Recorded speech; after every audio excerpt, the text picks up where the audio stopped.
about what's the cost associated with using these fossil fuels.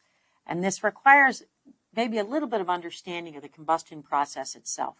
So let's take natural gas, which is mostly methane. So this is the chemical formula for methane. When we burn any fuel, we're converting all the carbon into CO2, carbon dioxide, and all the hydrogen into water. Those are the natural products of combustion. So if we take CH4 plus air, that's going to produce, for each atom of carbon, we're going to produce a molecule of CO2, and for each atom of hydrogen, we're going to produce 2 molecules of water. Okay, so that means all of these fossil fuels are carbon-based. They're all hydrogen carriers as well. If we are going to burn, which is presumably how we would use these fossil fuels, the majority of the fossil fuels are used in a combustion process right now, we are going to generate CO2. For every 1 carbon atom, we're going to make 1 CO2 molecule. And we could go through and I could show you that there's a carbon intensity associated with the fuels, and that changes slightly if you're using methane versus, let's say, diesel fuel or gasoline. But suffice to say, all of these fuels are going to produce carbon dioxide. So let's take a look at what that means. So in this figure, what I'm showing on the right-hand side are data that are from the Mauna Loa record, which is maintained by the University of California. And this is from 1958 to 2004, so 2004 here. And what we're looking at is the CO2 concentration in parts per million in the atmosphere. These are recorded monthly, and they're average data. And you can see the steady increase in the CO2 as a function of time. The sawtooth pattern is something that'd be fun to think about, why that happens.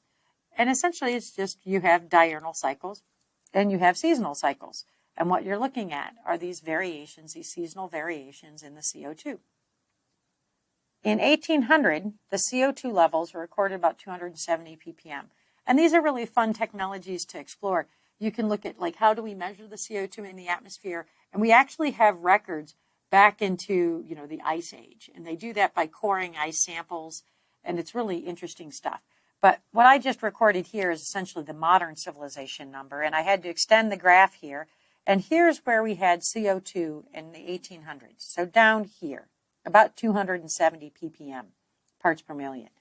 So if you look at the historical, like including the millennia data that we have, previous millennia's worth of data that we have for CO2, what you would find is that the atmospheric CO2 levels are at geological historical highs. We're looking at an exponential increase in the CO2 emissions since the 1800s, and kind of a big record breaker that happened, not necessarily a good thing, is that in mid-2007, China surpassed the United States as the major CO2 emitter in the world. It's likely to continue with that dubious honor for a long time to come. So what does that mean? Well, we've heard about global warming, or I hope you've heard about global warming. Global warming is definitive. It's measurable. It's real. There's no question as to whether or not we're affecting the environment. We definitely are affecting the environment. It's just the only uncertainty is in what the outcome will be. Okay, so there's no uncertainty that we've increased the CO2 emissions. There's no uncertainty that we have affected the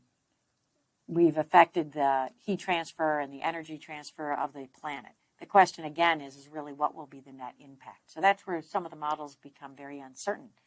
But again, it's pretty tangible. We could get into the physics of how CO2 warming occurs, but it's essentially the same as how a greenhouse works. That's why why they're called greenhouse gases. So it's the same function, essentially, where you have a net energy transfer in, which is in this case into or through the atmospheric blanket that surrounds the Earth, and you have less energy out, and it traps that energy within the planet. You have an increase in the net temperatures. CH4 or methane actually has global warming potential that is much higher than CO2. So I mentioned that because of the methane hydrates. If you were to have like a burp, if you will, of methane, that would have a much larger impact than having a burp of CO2. And again, it's associated with the atmospheric sciences. for the lifetime and for how well CH4 absorbs energy and things like that. So there's a lot of fun physics there that you can study as a follow-up to this discussion. So let's consider the impact of burning the fossil fuels. So we need to put all of that together. If you burn the fossil fuels, you create CO2. And we've seen that that CO2 comes from stationary sector, the transportation sector, right? We use fossil fuels in all of those sectors. And so what I'm showing you here is actually I adapted this out of a presentation I saw by Dr. David Green, who gave this very eye-opening presentation on carbon. And what we have in this figure is a gigatons of carbon on the planet. So these are some guesstimates here, but we have essentially the carbon in the soil, carbon in natural gas, carbon in oil, the carbon in coal, carbon that exists already in the atmosphere, and then I think biomass here includes organic material, includes you and me. So this is kind of a budget and accounting of where is the carbon, where is Waldo of where is the carbon. And like we saw, the majority of the fossil fuel reserves are in coal, right? That's the largest reserves that we have. And so you can see if we were to take all the coal in the world and burn it, we would have an increase in the carbon in the atmosphere.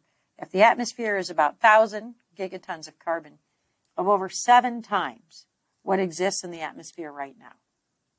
Okay, these are the kind of what I've referred to as the traditional fossil fuels. What happens if you tap into the hydrates and some of these other non-traditional? That's what I want you to think about. So given the scale of what we discussed previously in terms of the methane hydrates and how much methane hydrates there are on an oil equivalent, I want you to guess how much increase in the carbon in the atmosphere